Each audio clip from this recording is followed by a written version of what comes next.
1 Coríntios, capítulo 4, do verso 14 até o 21. Não vos escrevo estas coisas para vos envergonhar, pelo contrário, para vos admoestar como a filhos meus amados.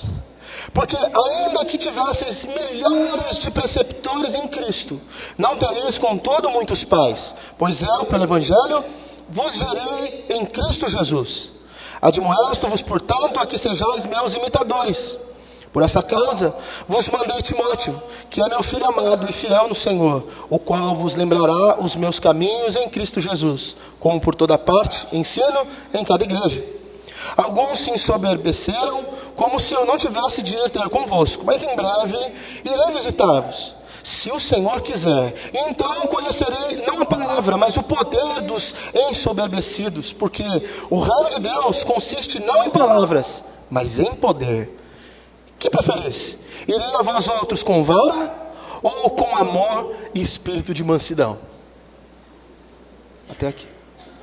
Pai santo e bendito, me coloco de novo em oração para suplicar que esta palavra seja muito mais do que o que eu pretendo falar a eles. Que seja o teu desígnio a partir das Escrituras para o coração de cada um de nós. E que assim sejamos abençoados e edificados. Em nome do teu Filho Jesus. Amém.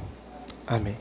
Bem, é óbvio que hoje eu me propus a falar a respeito da importância, ou falar a respeito de ser um pai.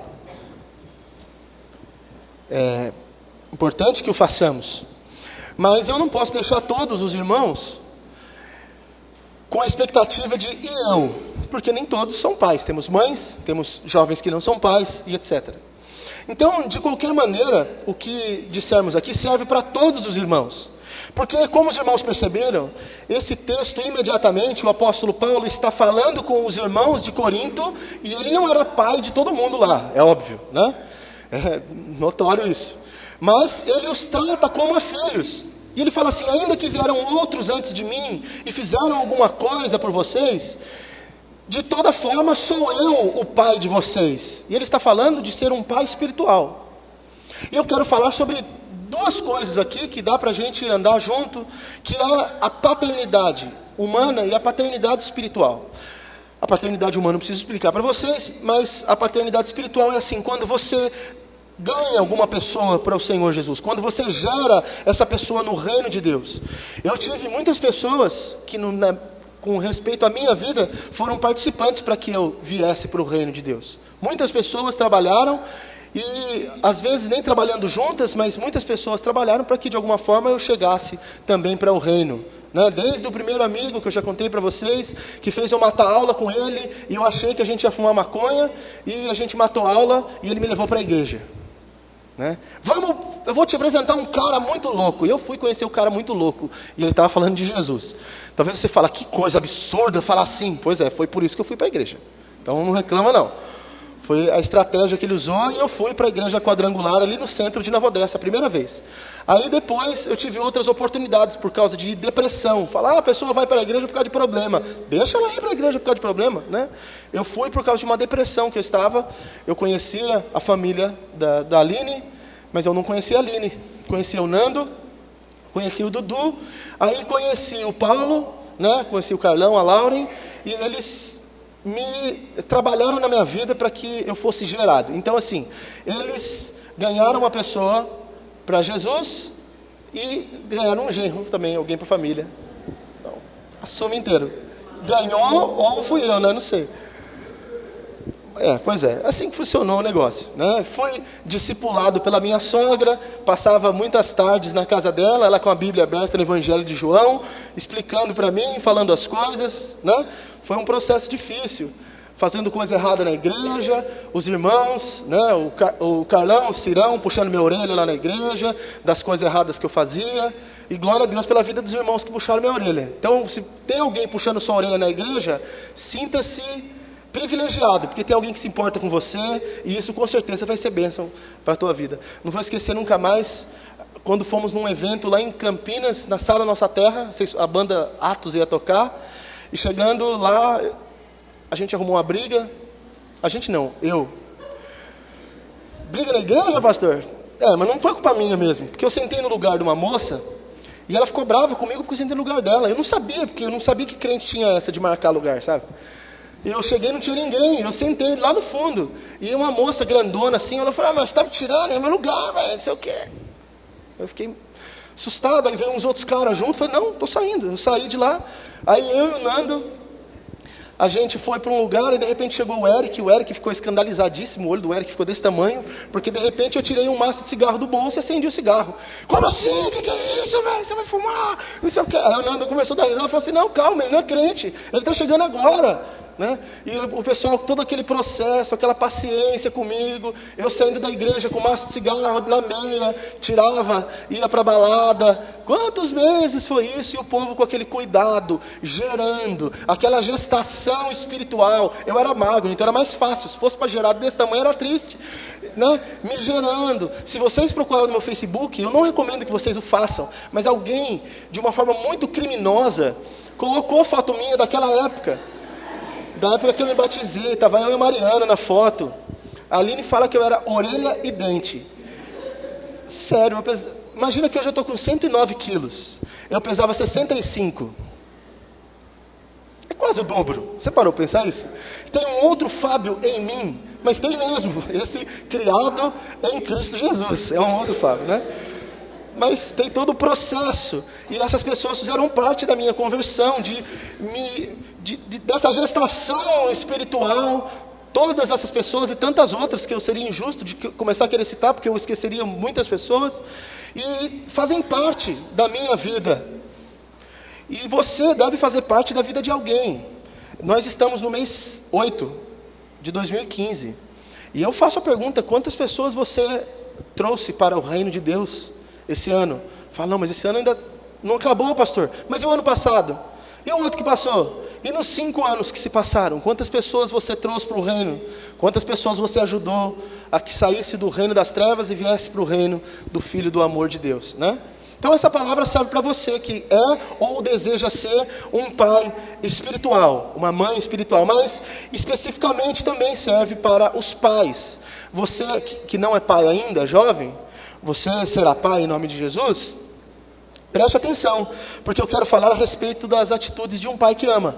O apóstolo Paulo disse, dentro do contexto, ele está dizendo assim, olha, do mesmo jeito que um pai que ama age com os seus filhos, eu estou agindo com você. E aqui ele mostra algumas dessas atitudes que os pais que amam devem ter com os seus filhos. E é justamente sobre isso que eu quero falar com vocês. Vamos lá. Primeiro, o pai que ama, versículo 14, a primeira parte, vai nos mostrar que o pai que ama, ele não humilha os seus filhos. O pai que ama não humilha os seus filhos. Ele começa falando assim, olha, eu não estou escrevendo para vocês, para fazer vocês passarem vergonha. Porque ele está puxando a orelha deles aqui. Vocês prestaram atenção? Ele está dando uma fumada nos seus filhos. Mas ele está dizendo assim, olha, o que eu estou fazendo aqui não é para que vocês sejam humilhados. Acontece que tem muitos pais que humilham os seus filhos. Humilham. E aqui, o apóstolo Paulo tinha muitas razões para puxar a orelha dessa igreja de Corinto. Esses corintianos eram terríveis, os irmãos de Corinto. Os corintianos são sempre terríveis, é sempre assim, a história vai nos provar essa verdade. Eles eram terríveis, e eles tinham muitos pecados, coisas assim absurdas. Era um jovem tendo caso com a sua madrasta, por exemplo. Eles eram terríveis. Era uma igreja muito pecadora. E Paulo tinha muita razão para chegar lá e brigar com eles, para humilhar eles. Mas ele não faz isso. Ele os tratou de outra maneira. E o que ele está dizendo é, embora eu tenha razões para fazer isso, não vou fazê-lo. Não vou humilhar vocês, não estou aqui para isso. E vocês, pais, não importa a razão que você tenha, você não tem direito e você não pode, de forma alguma, humilhar o seu filho. De forma alguma você pode expor o seu filho ao ridículo, diminuir o valor do seu filho diante dos outros. Né? Você olha às vezes para uma pessoa, e aquela pessoa, ela faz muita coisa boa, muita coisa certa. Né? Aí um pai olha e fala assim, olha, isso aqui que podia ser meu filho, né? Porque olha você, pelo amor de Deus, isso é ridículo. Quantos pais falam isso a respeito dos seus filhos? Você é ridículo, você não serve para nada. E quantos filhos recebem isso como carga e são achatados na sua autoestima? Irmão, isso daqui não é mensagem de autoajuda não, mas a gente sabe que a gente precisa estar com a autoestima sempre legal. Quando a nossa autoestima não está boa, muita coisa na vida da gente não engrena, isso é fato. E uma das coisas determinantes para a nossa autoestima é o convívio familiar, viu? A família põe a gente lá em cima, a família põe a gente lá embaixo. Quantos pais acabam com a autoestima dos filhos falando certas coisas? Quantos? E eu posso falar uma coisa? O fruto de uma pessoa que foi judiada na sua autoestima, quando ela fica mais velha, depois, por causa de ser machucado dessa forma, depois de ter sido humilhados assim, esses pais se tornam pais fracos. Porque eles acabam cedendo para qualquer coisa dos filhos.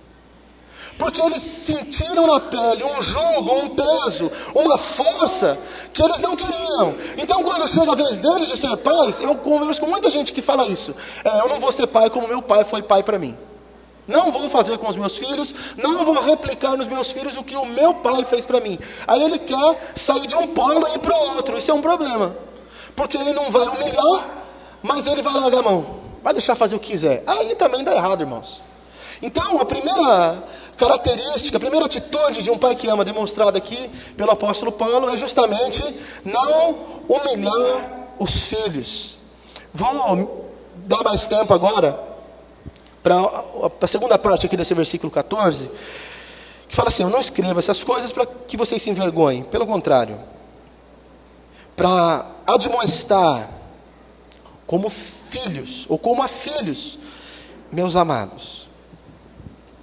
O pai que ama, ele tem coragem de confrontar os seus filhos. Hoje, irmãos, o que a psicologia tem ensinado é justamente o contrário. Que as pessoas não podem ser confrontadas, elas têm que ter toda a liberdade do mundo para fazer o que quiser. Ninguém tem que ter liberdade ao ponto de não ser confrontado nunca. Ninguém. Isso é maléfico. Isso não ajuda ninguém, isso atrapalha. O confronto é importante para revermos conceitos, revermos atitudes. Nós precisamos mesmo ser confrontados. Se você está acostumado a ninguém te confrontar, você não sabe ouvir não, você vai ser uma pessoa doente. E quantos filhos estão crescendo doentes porque os pais não confrontam os seus filhos? Os pais não sabem falar não para os seus filhos. Aí eu falo de novo, polariza o negócio. Teve filho que ouviu sempre a vida inteira não dos seus pais. Aí quando chega a vez dele, ele quer responder sim para tudo. Não há esse confronto. Não há isso que devia ter, que esse texto aqui, o apóstolo Paulo está dizendo. Olha, eu estou vindo para você falar com vocês para admoestar vocês. Admoestação é um sinal de amor. Um pai que ama confronta o seu filho. Um pai que ama demonstra o seu amor através disso. Muitos pais hoje perdem os seus filhos justamente porque não impõem a eles limites. Irmãos, entendam isso que eu estou falando aqui, não é bobeira. Estamos falando do futuro da sua família. Ou talvez já do presente dela. Os pais que não impõem limites aos seus filhos, no futuro, sem dúvida, perdem os seus filhos. Não deixa, ele quebra a cara e ele volta. Pode ser que ele quebre a cara, os dentes e perca a vida. Não volta. Não dá para esperar que essas coisas aconteçam dessa maneira. A Bíblia, por exemplo, nos dá vários exemplos, eu vou citar alguns aqui, de grandes homens que a gente usa como modelo de padrão, mas que fracassaram como pais, justamente. Eu já preguei especificamente sobre um aqui, que é o sacerdote Eli, já falei a respeito dele, vou fazer uma síntese de dois defeitos dele enquanto pais nessa questão de confronto com os filhos. O sacerdote ali, ele era permissivo e conivente.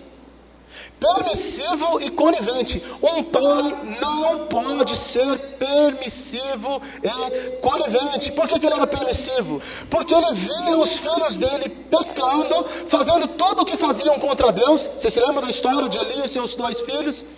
Eram meninos que cresceram no sacerdócio, cresceram trabalhando ali nas coisas de Deus. E nesse trabalho das coisas de Deus, esses dois jovens, o que eles faziam? Eles tinham que pegar as ofertas do povo, os sacrifícios, separar a melhor parte para o Senhor, para que fosse feito o sacrifício, separar na panela a melhor parte das carnes, e uma parte daquilo era para tirar para eles mesmos, porque fazia parte da oferta que era devida aos sacerdotes. O sacerdote devia comer das coisas do altar. Mas o que os filhos deles faziam, a Bíblia diz? Eles vinham com o garfo, olhavam dentro daquela panelona, com os pedaços das carnes, eles escolhiam o melhor pedaço para eles, e deixavam o resto para o Senhor. E não só isso, eles se deitavam com as mulheres que trabalhavam ali no serviço levítico. E eles faziam aquilo daquele ambiente, eles profanavam os ambientes sagrados. Eles eram jovens terríveis. E ali, o sacerdote-chefe, ao invés de impor limites para os seus filhos, não falava nada. E não só não reclamava que os filhos pecavam, como permitia que eles continuassem como sacerdotes. Era um pai permissivo. Via o filho fazendo errado e não ligava. Olha, eu não digo aqui da nossa igreja, mas eu tenho conhecido muito pai permissivo, pai e mãe permissivo. Vocês estão entendendo que muitas das coisas aqui é aplicável para as mães, né? Eu acho que eu não vou falar nada que não seja aplicável para as mães aqui. E aliás, tem mãe que é pai, né? Como minha mãe mesmo falava, porque se separa do marido e a mãe educa o filho, como minha mãe fez, educa os filhos sozinha. Então ela é pai e mãe. Você que é pai, mesmo tendo seu marido dentro de casa, entenda isso, você não pode ser permissivo. Permissivo é assim, está fazendo errado, mas fazer o quê? Fazer o quê? Como assim fazer o quê? Quem é que fala o que faz e o que não faz dentro da casa que você mora? Pelo amor de Deus, é o seu filho ou é você? Ah, mas é que senão vai arrumar briga dentro de casa. Essa mentalidade é o que faz com que os jovens sejam sem vergonhas. Essa mentalidade produz jovens sem vergonha, porque sabe que ninguém vai falar nada, ninguém pode abrir a boca para falar, porque se falou, ele retruca, vai criar atrito, e criando atrito a gente não quer vamos apaziguar, então não fala nada. E permite que o filho faça o que queira. Irmãos, nós não somos chamados para sermos pais permissivos. Ele não só era permissivo, como eu disse, ele era conivente. Por que conivente? Porque quando os filhos deles iam lá e roubavam as carnes boas, ele mesmo, o próprio Eli, ele comia das carnes que eram roubadas. O próprio Deus vai jogar isso na cara. Fala, olha, os seus filhos fazem isso e vocês engordam comendo daquilo que era o melhor. A gordura que era para deixar para mim, vocês estão engordando com elas. Fala, vocês, está colocando o próprio Eli no meio. Você não só é permissivo, como você é conivente. É tipo assim, o filho faz coisa errada e isso traz algum benefício para casa, então, bem, já está aqui mesmo, vamos desfrutar do negócio. Qual o problema? Como assim, qual o problema? Os pais não podem ser permissivos, não podem ser coniventes. Esse é um padrão de pai do tipo Eli. Se você conhece, se você é um pai permissivo ou conivente, você é um pai do tipo Eli. Tem um outro pai que é um homem extraordinário, o rei Davi. Eu sugiro uma leitura aos irmãos de um livro, tem disponível na internet gratuitamente. O Drama de Absalão. É um livro do Caio Fábio. Sugiro a leitura deste livro, de fato fala a respeito desse problema aqui que Davi teve, principalmente com um de seus filhos, Absalão. O rei Davi, ele era fraco, ausente e sem controle. É o melhor rei de Israel, o salmista de Israel, o guerreiro de Israel, mas com a família, fraco, ausente e sem controle.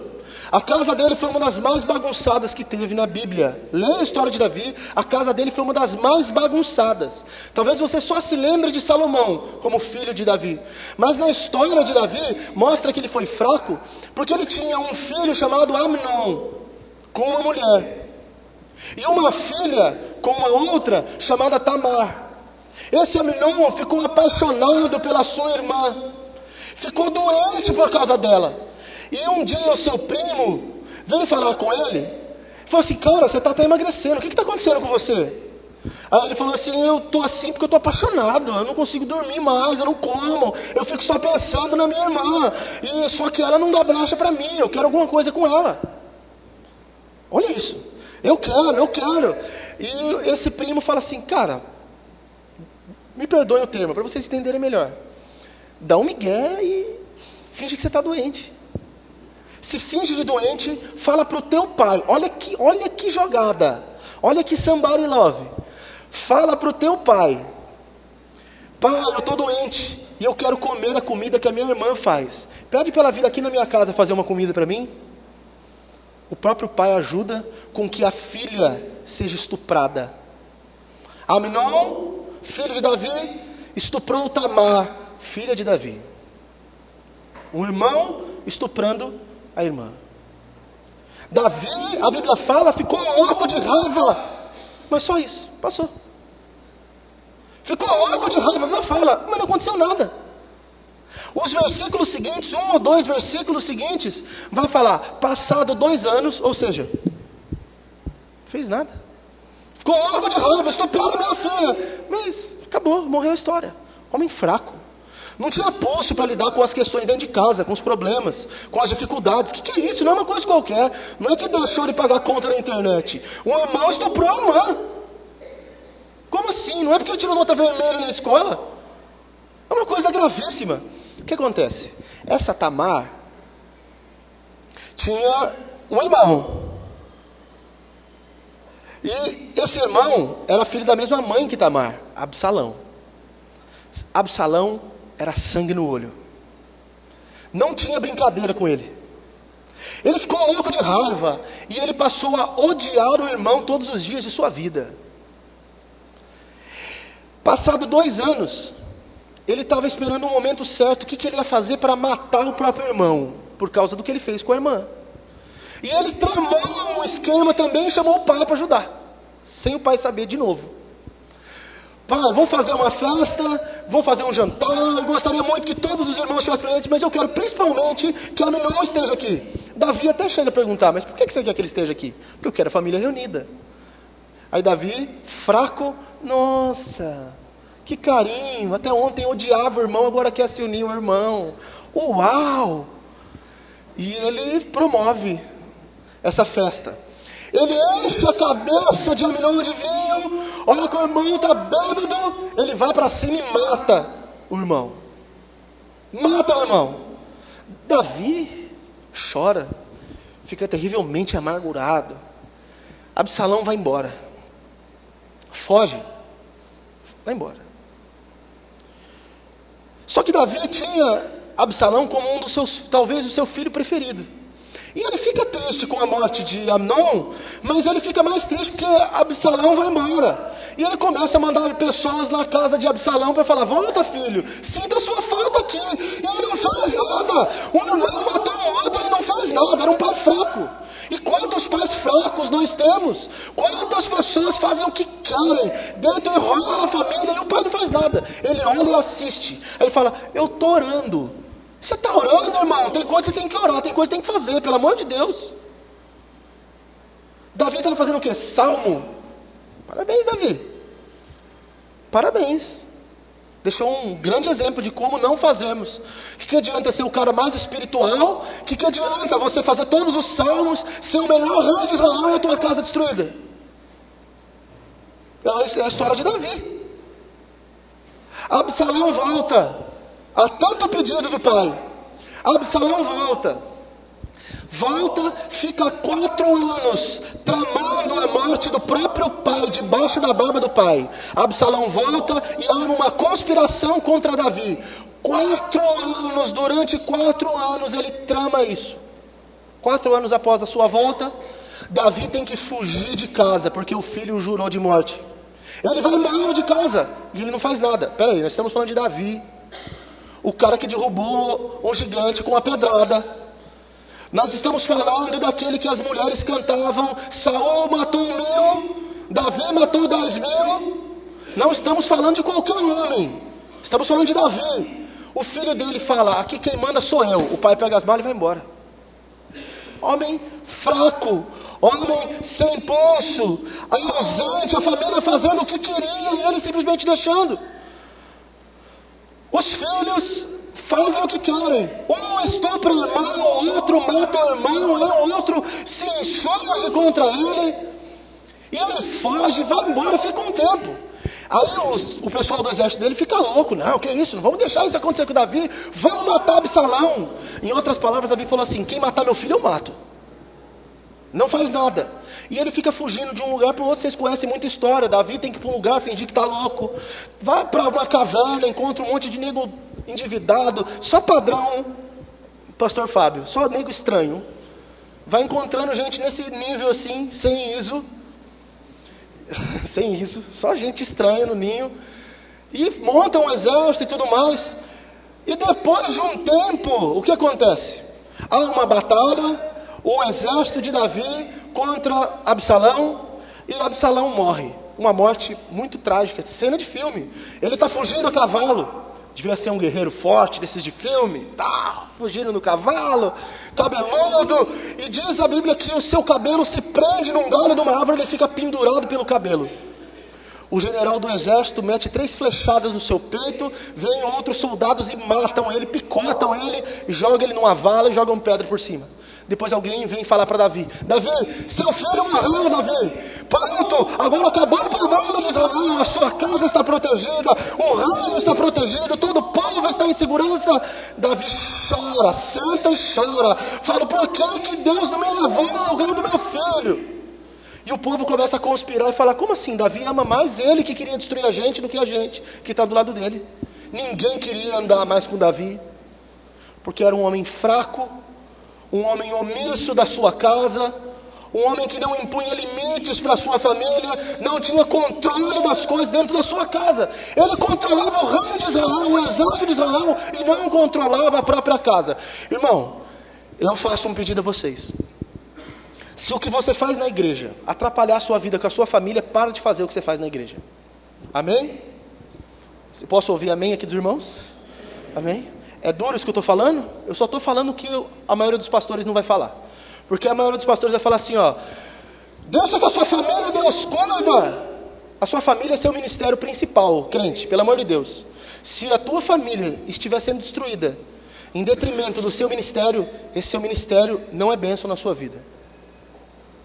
Sua família vem antes do seu ministério. Na sequência de prioridades, vou falar o que eu falo aqui, pelo menos mês sim, mês não.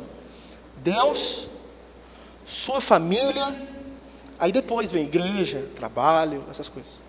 Deus, sua família e o resto. A igreja está no resto, tá? Você não está diminuindo não, pastor? Não estou diminuindo não, isso é padrão bíblico.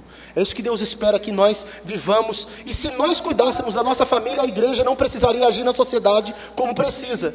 Porque se as famílias estivessem estruturadas, a igreja ia fazer o que na sociedade? Nada. Vocês concordam comigo? Então, irmãos, o primeiro ministério da vida de vocês é a própria família. Davi tinha tudo e não tinha nada. Tinha uma vida, um herói, quero ser igual a Davi, quero ser igual a Davi. A casa dele completamente destruída. O que adianta você ser um pai fraco, ausente, sem controle? Você não pode ser assim. Você tem que confrontar os seus filhos. E quando eu falo de confrontar, não estou falando para você ir lá matar o seu filho Absalão, tá? É não criar cobra dentro de casa. É lá quando começa a fazer as coisas, você ali já ir podando. Não espera seu filho levantar, virar um guerreiro e pegar uma espada contra você. Você está vendo que ele tem essa predisposição à batalha? Nem ensina ele a lutar, irmão. Está entendendo a metáfora aqui? Não dá asa para cobra, não.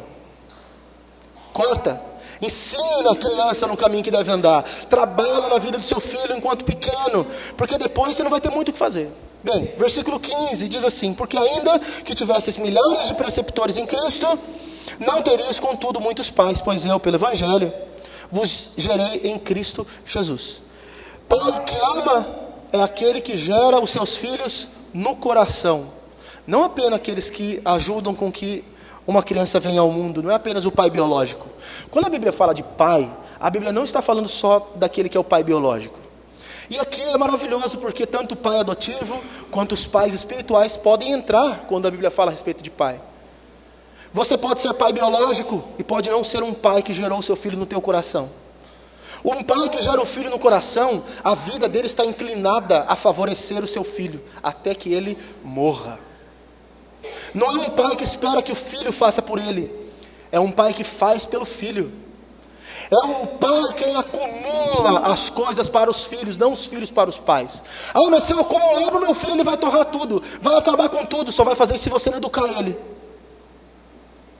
Faça, monte, estruture para eles, mas dá condições para que eles usufruam, para que eles vivam, para que eles façam o que deve ser feito. Problema, a gente vê muitas empresas, né, que os pais fazem e a empresa prospera e cresce. Aí quando vem a gestão dos filhos, os filhos só querem saber de andar de helicóptero, carro importado, e acaba com a estrutura das empresas. Aí você fala assim, tinha tudo na mão e não aproveitou. Ele teve tudo na mão, mas não teve educação. O que faltou foi o principal. Teve dinheiro, mas não teve educação, tá vendo? O pai deixou o que todo filho queria, mas não deu o que devia um pai dar para todo filho. Então, irmão, um pai precisa necessariamente gerar o seu filho no coração, não apenas biologicamente.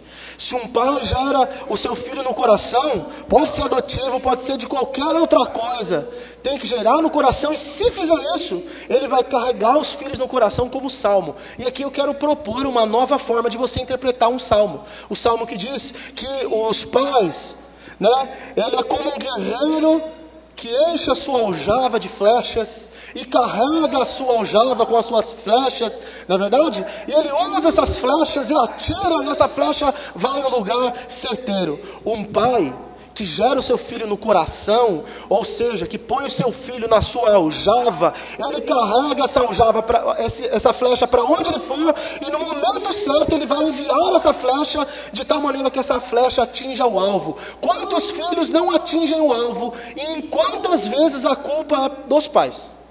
Eu não estou transferindo toda a culpa da vida dos filhos dar errado para os pais não, gente, mas vamos colocar o que é verdade? Muito do que dá errado na vida dos filhos é por culpa dos pais. Então, pai, estou chamando sua atenção aqui. Presta bem atenção nisso. Você é responsável por atirar a flecha no alvo. Seu filho é a sua flecha. Eu sou bem-aventurado, estou enchendo minha aljava. Tenho 3. Tem pais aqui que encheram mais do que eu a sua aljava. Tem 5, 6, sei lá, né? Tem vários filhos aí. Não, estamos aí. Estamos enchendo a aljava e fazemos a nossa parte, crescer e multiplicar-vos, estamos enchendo a terra, estamos povoando esse planeta de crente, usando a metodologia dos muçulmanos para, né, fazer com que a nossa fé vá para frente. Mas não é só isso, é óbvio, nós precisamos dar condições para que esses filhos cheguem no alvo. Mais quarta atitude, o pai que ama, versículo 16 diz assim, ó: admoesto-vos, portanto, a que sejais meus imitadores. O pai que ama dá exemplo. Eu disse isso, não sei se foi domingo passado ou retrasado, Rafa, me lembra? Meu irmão é testemunha. O meu pai dizia assim: faça o que eu falo, não faça o que eu faço. Eu sei o que você tem que fazer, mas não é porque eu faço errado que você tem que olhar para mim. É fácil, né? Aí é fácil. Você tem que mostrar o caminho, não de longe, você tem que mostrar o caminho dele. Fala assim, ó, filho, ó, o caminho é esse que o papai está pisando. Não é assim, vai por ali. É assim, ó, vem comigo. Eu falei sobre imitar pessoas. Outro culto, não vou me explanar tanto, porque eu já falei a respeito disso em outro culto bem próximo, né? A palavra que o apóstolo Paulo usou aqui para falar de imitar é mimetai, no grego, de onde vem mímica. Você se expressa com gestos de tal maneira que a pessoa entenda tudo o que você tem para falar. Sabe o que ele está falando? É assim, ó: fala menos, pai, e age mais. Tem pai que fala demais e faz de menos. Entendeu? E aqui eu vou usar uma frase do Hernandes Dias Lopes. Ele diz assim: as palavras falam, os exemplos gritam. Então, ao invés de você ficar falando, mostra como é que faz. Não fica só brigando, falando que está tudo errado. Você já falou um monte, não adiantou. Então mostra como é que é. É assim que tem que fazer, ó. Deixa ele aprender pelo exemplo, ao invés de aprender pela palavra. Porque aprender por falar, ele pode aprender até na escola, tá? E não vai aprender. Ele precisa aprender vendo. Então o pai que ama dá exemplo. Quinta atitude de um pai que ama. O pai que ama se esforça para estar perto dos seus filhos. Ele fala assim: olha, eu vou fazer de tudo para ir até onde vocês estão. Em breve irei visitá-los, se o Senhor quiser. Um pai que ama faz de tudo para estar perto dos seus filhos. Estar perto exige tempo. Dedicar tempo exige prioridade. Dar prioridade é dizer o que é mais importante. Quando você dá tempo para alguém, sabe o que você está dizendo para essa pessoa? Você é importante. Quando você não tem tempo para alguém, você está dizendo outras coisas são mais importantes. Pai que não tem tempo para a sua família está dizendo que outras coisas são mais importantes que a sua família. Ah, mas é que eu tenho que trabalhar. E vai deixar a sua família? Para que você trabalha? Não é para o bem da sua família? Aí você trabalha, ganha ou não, que a maioria das vezes não, né? Trabalha e não ganha. Trabalha tanto para o bem da sua família, mas a sua família vai desfrutar aquilo sem você. É isso que você está querendo dizer? Irmão, se você dá tempo para alguém, se você dedica tempo, você está dizendo para essa pessoa: você é importante. Ainda mais nos nossos dias, a gente tem tempo para alguma coisa? Se o dia tivesse 30 horas, a gente ocupava essas 30 horas fácil, sem acrescentar sono. Porque a gente fala assim, eu confesso o meu pecado para vocês. Acordo de manhã, a Aline já acordou. É óbvio. Já acordou, já fez toda uma maratona. Ela fala: Fábio, tá na hora. Qual é a minha resposta? 5 minutos. 5 minutos, tá bom, 5 minutos. Ela não fala nada. Mas eu já saquei, ela está muito espertinha agora. Porque ela me chama 5 minutos antes agora. Mas ela é esperta, mas eu estou olhando no relógio. Ela acha que ela vai me, né? Acorda, 5 minutos. Aí daquela olhada assim, você vê que olho que enxerga aquela hora. 5 minutos. Você fala: 5 minutos é sono? Ah, de manhã é. De noite não, mas de manhã 5 minutos é uma eternidade. Dá para sonhar. Eu já tive muitos sonhos, irmãos. Eu tive muitos sonhos nos 5 minutos finais aí, na prorrogação do sonho. 5 minutos é valioso demais para mim. Eu falo: eu preciso descansar esse minutinho. Ah, eu preciso não sei onde, então vamos correr, porque tem que fazer aquilo. A nossa vida é louca, a gente não tem tempo para nada. A gente não tem tempo para mais nada na vida. Para tudo que você dedicar tempo na sua vida, você está dizendo: isso é importante para mim. Se você dedicar tempo para os seus filhos, você está dizendo: meus filhos são importantes. Se você não dedicar tempo para a sua família, você está dizendo: meus filhos não são importantes. Mesmo que essa falta de tempo seja com a justificativa de fazer alguma coisa em benefício da família.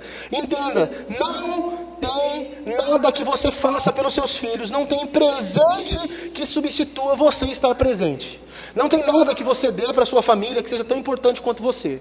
Hoje, o seu filho pode não achar. Porque se você chegar para um jovem hoje, um pai fala assim: filho, o que você prefere? Que o papai faça extra para te dar aquele Nike, ou que o papai fique aqui com você jogando esse videogame velho? É lógico que ele vai falar assim: pai, eu amo Nike. É óbvio. Você não tem a dúvida. Você não tem a dúvida, você vai ter que trabalhar. Se você der essa ideia, você nunca mais vai dar hora extra. Nunca mais. É óbvio que os filhos muitas vezes vão preferir. Hoje eles não percebem isso, mas futuramente eles vão entender a falta que fez estar junto do pai, junto da mãe. Então não abre mão da sua família por nada, irmão. Nada vale a pena. O seu sucesso financeiro, seu sucesso profissional, pessoal, nenhum sucesso compensa o fracasso da sua família. Nenhum. Grava isso no teu coração. Você pode ser um cara bem sucedido, sua família destruída, não valeu nada. Sabe o que você fez? Você investiu na coisa errada. Você perdeu, você não ganhou. Vou andar rápido aqui. O pai que ama, disciplina os seus filhos, diz a palavra. A gente sabe, a gente conhece isso, né? Deus nos disciplina porque nos ama. Quem não é disciplinado, sabe do que a Bíblia chama? Quem não recebe disciplina? Bastardo. Bastardo é aquele filho rejeitado. O rejeitado não é disciplinado. Quem é disciplinado é porque é amado. Então, primeiro, palavra aos filhos. Filhos, olhem para mim. Eu sei que é ruim demais, é chato, ninguém gosta, eu não gosto, quando o pai da gente pega no pé. Eu sei. Talvez você fala isso agora porque agora você é pai. É por isso mesmo que eu estou falando. Você não acredita que isso é verdade até você virar pai. Enquanto você é filho, você acha que seu pai só implica com você, é só com você, é só naquilo. Porque não é possível, porque tudo que eu faço está errado, eu não faço nada de certo. Não, eu pelo menos era assim, minha mãe, tudo que ela falava era motivo de eu ficar revoltado. Como assim? Eu não faço nada. Não faço nada, era um tranqueira do caramba, e eu achava que não fazia nada. E minha mãe falava, eu ainda queria ter o direito de achar que ela estava errada. Filho, entenda, se os seus pais ficam no seu pé, é porque eles te amam. Porque a hora que largarem mão de você, aí você tem que ficar com medo. A hora que largar a mão de você, não pensa assim, eu sou livre. A hora que largar a mão de você, pensa assim, ixi, está na hora de eu alugar um quarto.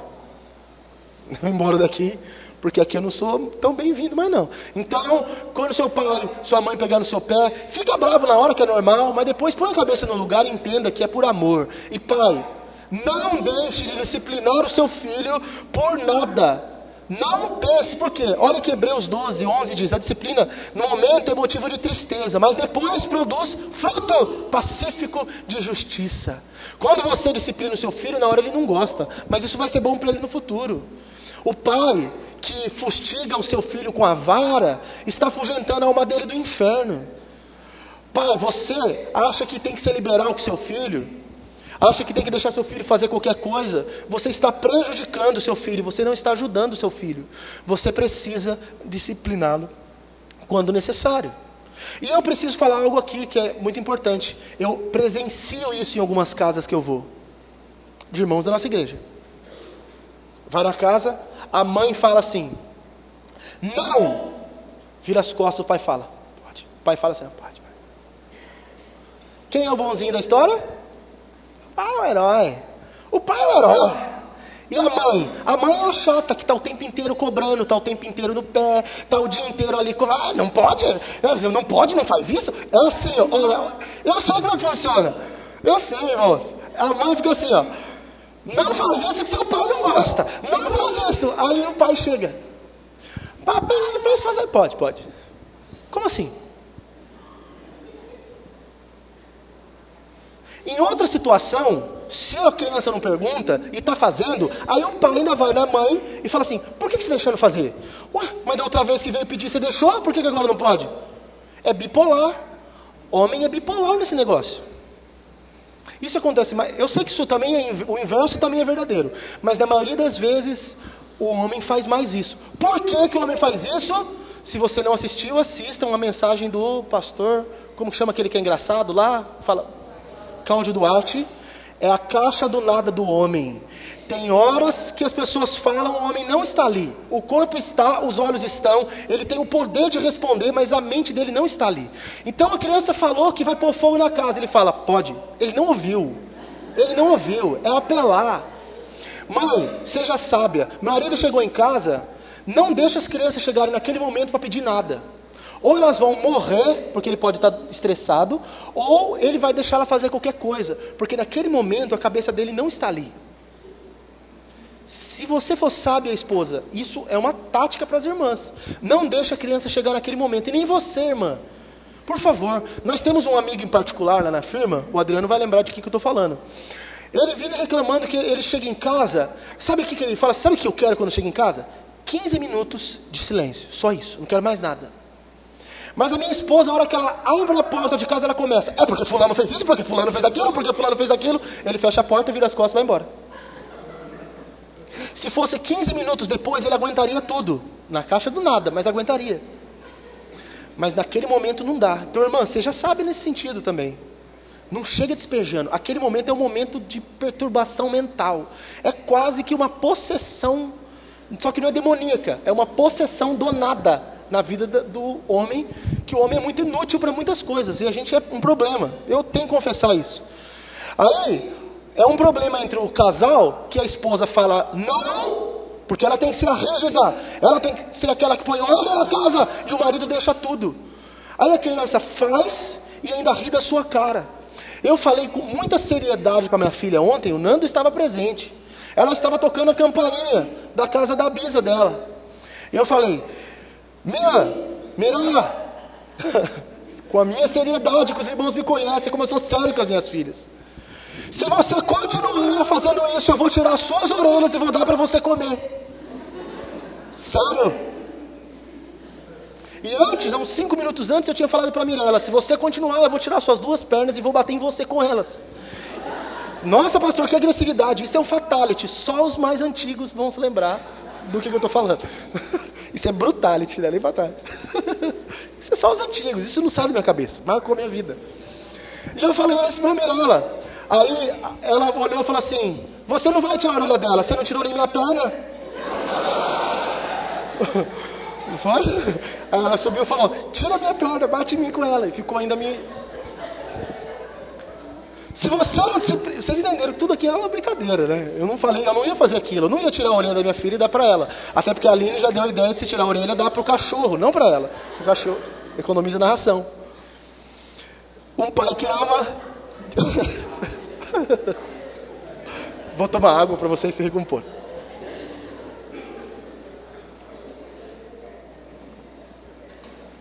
A família, onde não há disciplina, há anarquia. Cada um faz o que quer, não tem controle de nada. Então, pai, a responsabilidade é tua. Faça isso, ajuda a tua esposa. Porque a tua esposa fica o tempo inteiro em casa sendo chata, aí depois você libera qualquer coisa. Fala sim para tudo. Você vai deixar o seu filho mimado, doente, uma pessoa que no futuro não vai saber ouvir não da vida. Ele não vai viver a vida inteira dentro da sua casa. E quando ele encarar a vida e não souber ouvir não da vida, aí vai ser um frustrado, vai ser um doente, vai ser um depressivo, tantas coisas, porque não consegue ouvir não da vida. Então, discipline. E por fim, o pai que ama dá carinho aos seus filhos. Né? O versículo 21, a última parte, porque ele chega no choque, né? Vocês querem que eu vou com vara ou com amor e espírito de mansidão? Pai, costuma fazer um negócio importante. Elogia o seu filho. Não mente não, mas elogia. Não precisa, né? O moleque está jogando bola, é ruim, é um perneta.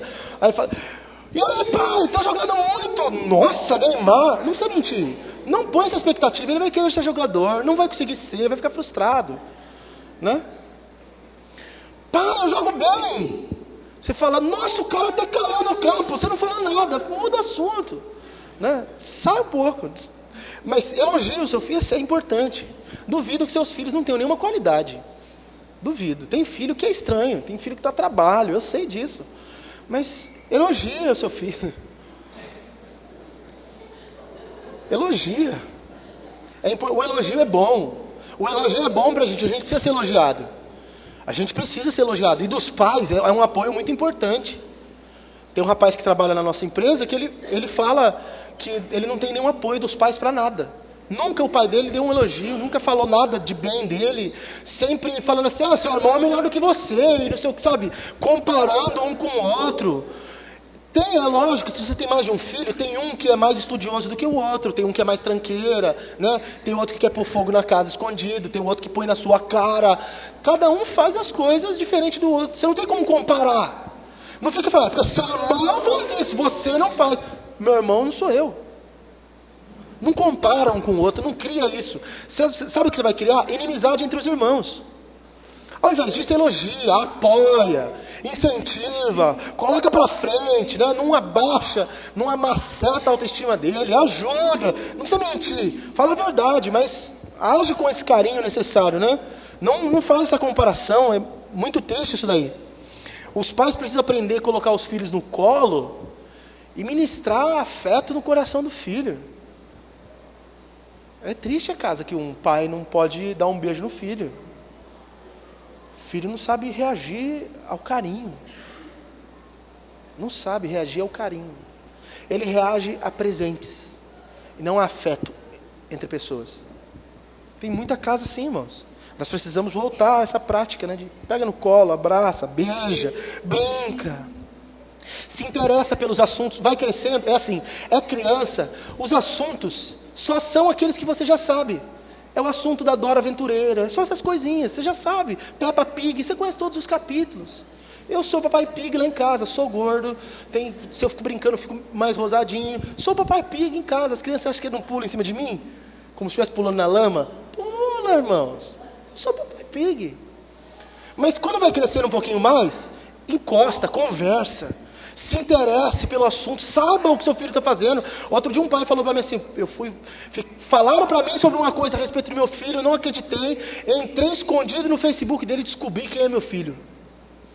Nunca conversou com o filho tem medo de se abrir, tem medo que se falar o pai vai bater, vai brigar, vai violência. Aprenda a ouvir, a se comunicar, abra essa porta da comunicação dentro de casa. Hoje as famílias estão cada dia piores na questão de comunicação. Com o advento do WhatsApp, os filhos conversam por WhatsApp dentro de casa. Quer tomar café? Não. Acabou. Um sai, outro. Não estou brincando. Eu converso com minha mãe por e-mail. Mas minha mãe mora num lugar diferente de mim. Mas custa, é meu caminho de passar lá, né? Passo muito menos do que eu devia. Eu falo com minha mãe por e-mail. E a gente está assim, falta dessa comunicação. Os pais não sabem o que os filhos querem, não sabem o que passa na cabeça dos filhos. Os filhos não podem se abrir para os seus pais. Tem filho que não quer e tem filho que não pode. O que quer, às vezes não pode, porque se falar, coitado, precisa abrir essa porta do diálogo. Você, pai, recebeu um grande privilégio de Deus. Seja você um pai espiritual, seja você um pai biológico, um pai no coração, você recebeu um grande privilégio de Deus. A minha pergunta para você é, você tem sido um pai de verdade, um pai que ama, ou você só tem sido mais um aí? Quem você tem sido? E uma última pergunta, você tem tido o privilégio de experimentar essa graça de ser um pai espiritual de outras pessoas? Faço o desafio para o coração de vocês, para que vocês levem o evangelho até outras pessoas, mesmo que hoje elas não estejam no caminho, para que elas sejam alcançadas. E eu gostaria de fazer uma oração bem específica aqui, pelos pais que estão com dificuldades hoje, com a sua educação, com a educação com seus filhos. Mas mesmo assim eu quero pedir para que todos coloquem de pé, embora eu vá fazer essa oração específica. Eu sei que tem pais que têm dificuldade de ser esse pai que ama, porque nós somos muito daquilo que nós recebemos. E tem muita gente que não recebeu isso. É difícil você dar para alguém uma coisa que você não recebeu, né? Difícil. Eu já disse a vocês, não foi por maldade. Eu entendi as situações. Eu diria que tenho até ainda, bastante dificuldade de falar assim, eu te amo. Eu fui criado pela minha mãe, sem meu pai, e minha mãe tinha que ser pai, né? Eu falei, né? Quem tem que ser pai entende o que é. E minha mãe ficava longe. Trabalhava, né? Fazia as coisas dela.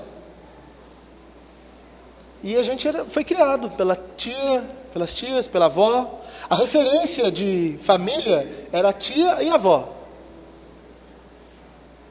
Difícil ter um relacionamento.